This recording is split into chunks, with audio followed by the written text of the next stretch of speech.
Chicken is the most Googled food word. Everybody loves chicken, some form of chicken. Well, today I have 3 great chicken recipes, and we're gonna begin with the chicken salad. So, chicken salad, no mayonnaise, none of that stuff. A nice Mediterranean, zesty chicken salad. You take some chicken breasts on the bone. I like them on the bone because you have more flavor if you have them on the bone. And we're gonna poach them. So, skin, bones, everything in a pot, just like that. You add some onions, carrots, celery stalks, some parsley branches, a little bit of salt. So what is poaching? Poaching is cooking either meat, or white fish, or vegetables in just enough savored liquid and poaching it, cooking it slowly so that it cooks gentle, that it remains soft, and that those flavors permeate the meat. So let's put water, just enough to cover it. And cold water is best, especially with chicken, because if you put hot water, all of the flavors come out right away. And you know what? The broth that remains here, very valuable. Put it in the freezer, use it for stock, you use it for risotto, for any of those things. Okay. Let's go full speed, put a lid on. Once it begins to boil, then we lower it. So the next, we will make the dressing for this salad. A very simple dressing. Let's put the anchovies in. The anchovies give it a lot of flavor. You know, anchovies are one of those secret ingredients, if you will. It's a complexity of flavor that actually accentuates other flavors. Some lemon juice, some mustard, and olive oil.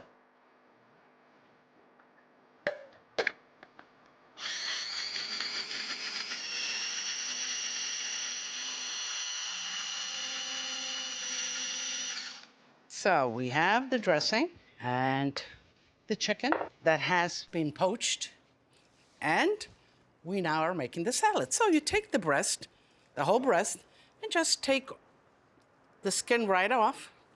Could you use boneless chicken? Of course you could, but this has more flavor. It retains more juiciness in the chicken itself.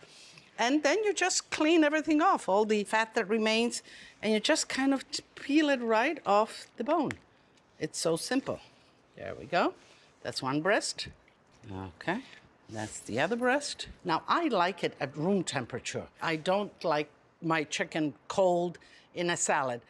But, you know, once you've done it, you put it in and chill it. For the summer months, it could be delicious. Shred it in, remove any of the cartilages or fat, collect everything off the bones, and just follow the grain of the meat itself.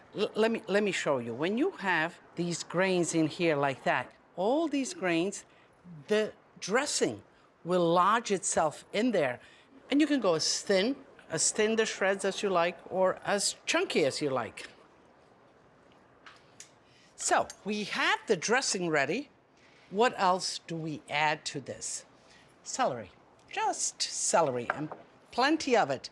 Now, you know, you have this great celery stalk, and most of you love the stalks and crunchy, but when you get down to the bottom, in the heart, and into the leaves, most of you don't know what to do with the leaves. But let me tell you, the leaves are great to be tossed in salad, and this whole center, I save this for stock. And this little leaves are delicious in salad. So what do you do with it? Just shred them. Just shred them right in there like that. With the chicken salad, they're delicious, but this, even in a regular salad, you're making a regular salad, and you know, you're thinking, okay, how am I gonna differentiate a little bit my salad?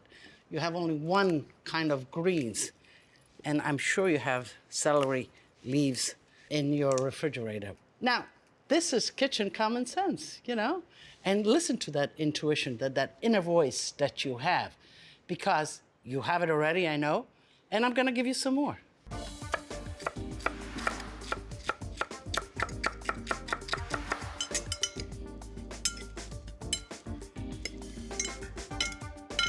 Capers, Capers give that kind of nuttiness, brininess. They're always great in a salad. You gotta keep in mind, when you're dressing, you have the anchovies in here. That's saltiness. You have the mustard. We put a little bit of salt in the poaching liquid, but still, a little bit of salt, I think, is needed. When you're dressing, never pour the whole dressing in your salad. You just don't know. It might be too much. It might not be enough, but you want to really get to the right point. So save a little bit of dressing at the end to adjust your salad. So I'm looking at this. Yeah, of course, chicken needs more. It's nice and coated, but the chicken absorbs, so let's put it all in. This is perfectly dressed. Let's prepare the plate for the presentation. These are some wonderful tomatoes, washed, and we'll just kind of line it up with the slices.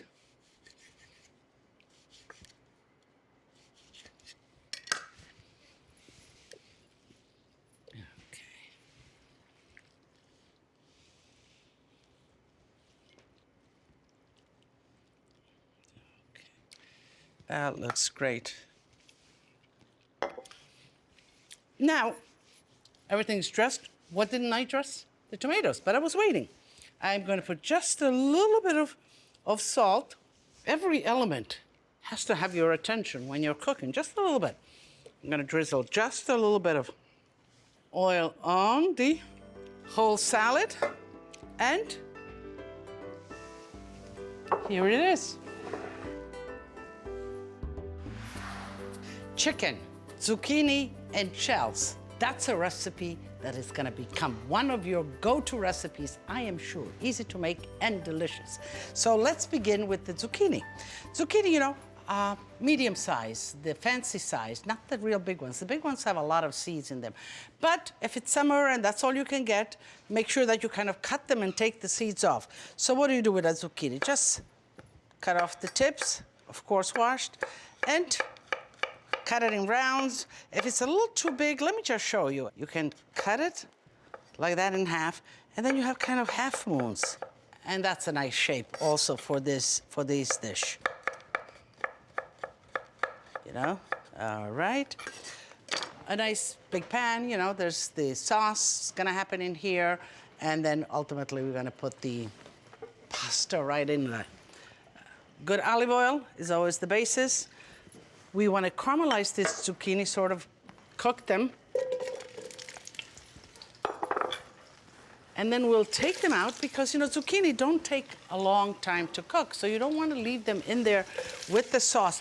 But, I want to flavor them because if you throw them just like that in the sauce, then the zucchini itself didn't get a flavor. Here we have an opportunity to flavor the zucchini itself. And, whenever you do this kind of addition of elements to a sauce, keep in mind, did I flavor every element? Did I give the attention that every element deserves? So here, how are we flavoring it? A little bit of salt, a little peperoncino, a little spiciness. Okay. So after the zucchini get flavored, we will put in the chicken breast. I like thighs. I mean, you can put whole chicken wings in here. You can put all those kind of goodies. Just keep in mind that the cooking time of each piece of meat is different. So if you have thighs in there, let them simmer a little longer before you put the zucchini back in there. Pasta. Here we have shells. The shapes of pasta are very important with the sauce that you cook. But first, let me get the cooking part in order. What you need is a big pot of water. You need to salt the water. And a little bit of salt has to go in there unless you really must do without salt. Because once the pasta has cooked in an unsalted water, that kind of lack of flavor in the pasta never can be put back. And never, never, never, never put oil in the pasta water. And you don't want to rinse the pasta either. So let's put the pasta in, give it one mix, and to get the pasta water boiling as quickly as possible, once you put the pasta in, cover it with a lid. But be careful, it overboils, so just leave a little bit of a side open so you don't have to clean your whole stove behind it. Okay, so this is like that. So you can see here how they're not cooked. They just got the flavor. They got a little of that caramelization, you know, that kind of browniness that we all love. That caramelization is flavor. So here we have the zucchini. The chicken is shredded, and again, I told you you can use different pieces. So they're not too thin because, you know, they get overcooked. So give them a little bit of texture. Garlic, a few cloves of garlic.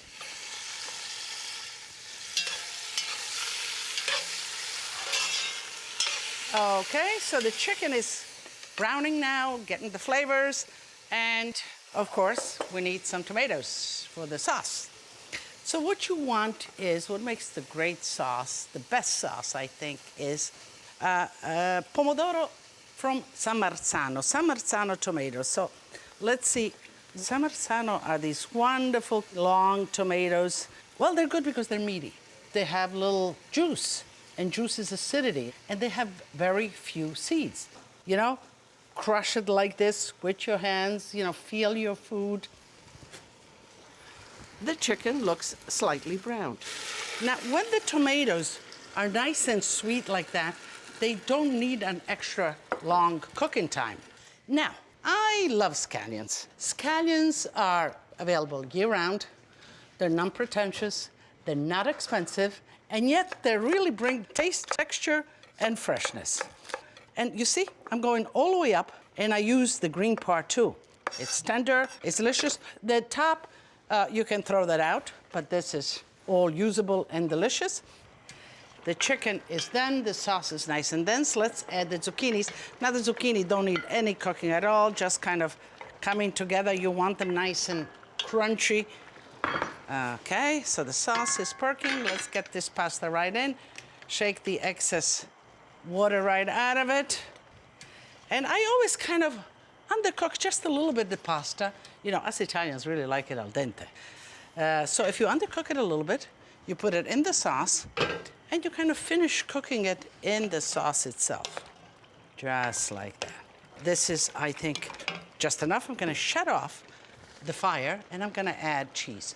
You know that grated Grana Padano, I love that, Parmigiano. Grated cheese, like this, is cured cheese, and it's just ready to eat.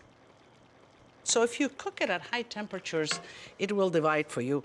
It will make the strings and the fat will separate. So you want to shut the fire off and just,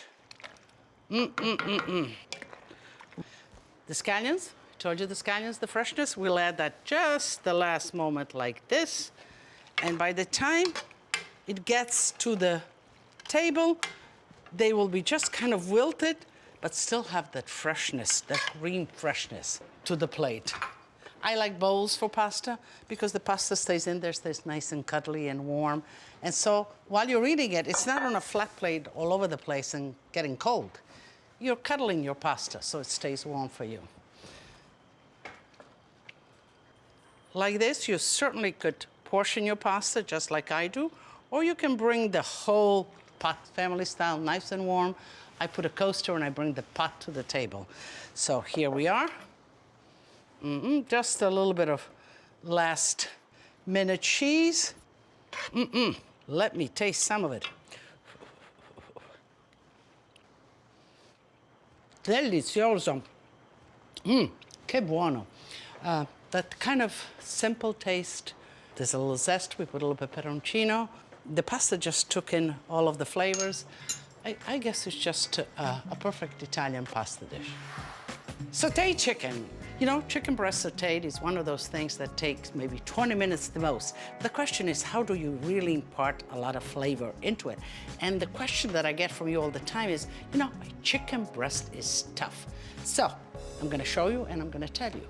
To get a soft chicken breast, never get very high temperatures in your pan. Mix your fats, a little bit of olive oil, a little bit of butter, temperature is medium, flour your chicken breast and put them in and let them caramelize lightly. on both sides, never fuming, never smoking, always nice and lightly. So, sauteing chicken in a pan.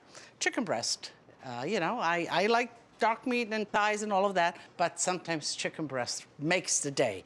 And in this dish especially, so make sure that you just salt them lightly and make sure that they're all about the same size, because then the cooking time is the same.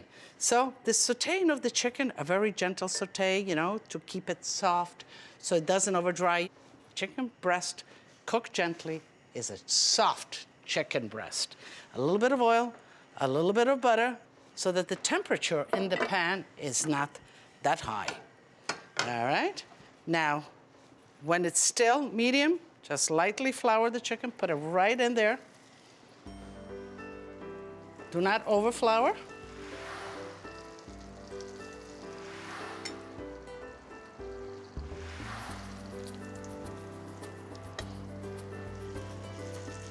Okay.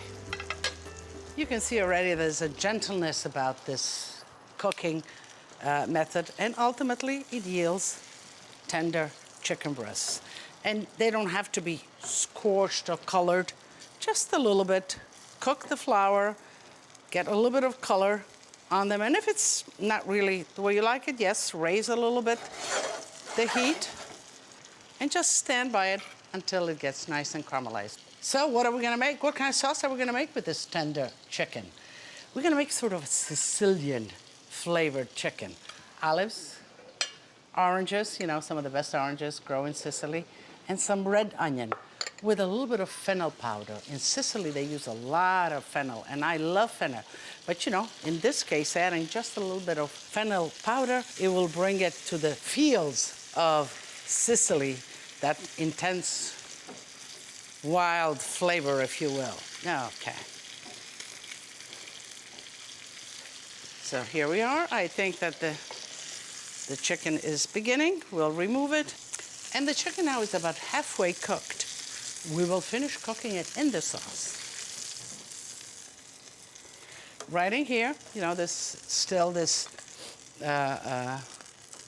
mild temperature. Nothing is burnt. Let's add onions. Plenty of red onions like that. I mean, could you use white onions if you don't have red? Sure. But, red onions adds a different dimension. Olives, Gaeta olives, or, if you like even darker olives, the drier olives, that's perfectly fine. Now, you could put the orange rind itself, grating it, or you can even put the orange zest. Depends on how much orange you want. Just don't get the pith, because that's always bitter. Here's a little bit of ground orange rind, and that will give a lot of flavor. So I am kind of cooking the onions down. In this process, the olives are releasing the flavor. This is what cooking is about. Layering the flavors, flavoring every element, and then getting this ultimate symphony of all the great instruments that you had playing in there. A little bit of orange juice. Vino, of course, vino. We're gonna drink some vino with, and we're gonna let this cook down, the sauce kind of really flavor itself, and then we'll add the chicken. But we are missing the fennel powder, which I have right here. So this is fennel seeds, but let's talk about powders and seeds. Well, in powder form, the spice really loses a lot of the flavors. So why not make it yourself at the moment? So let's do it. All you need is one of the spice grinder, or you know what? Even a coffee grinder will do. Dry anise seeds.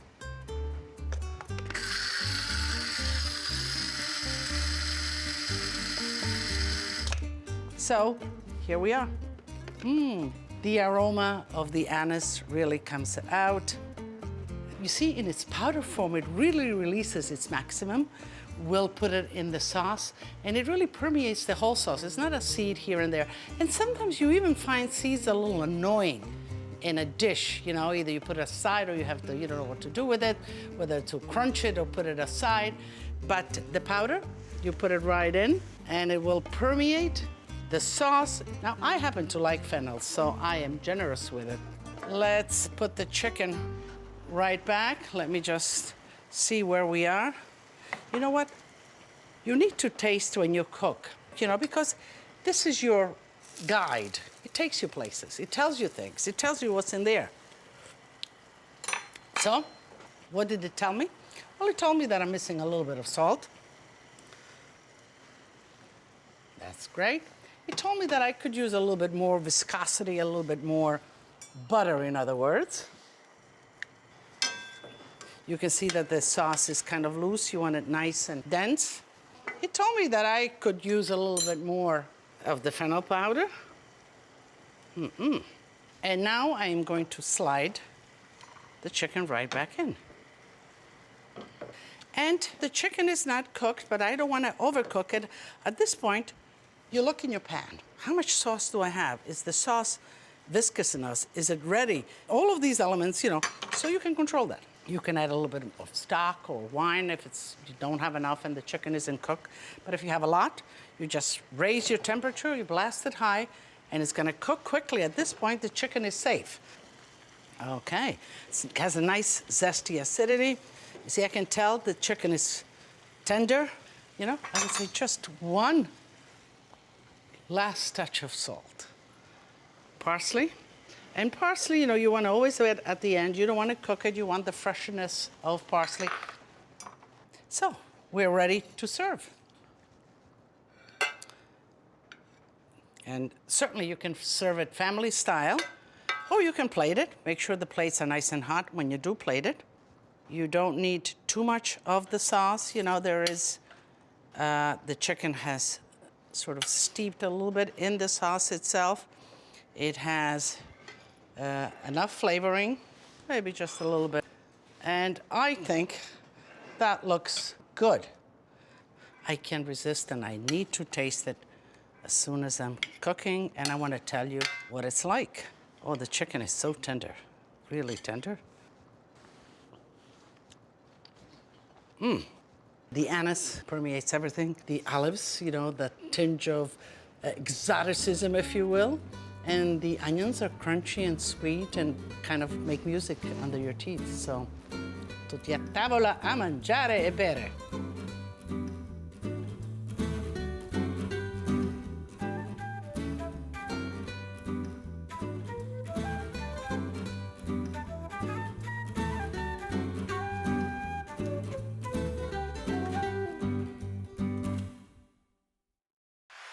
Lydia's Common Sense Italian Cooking features recipes from this series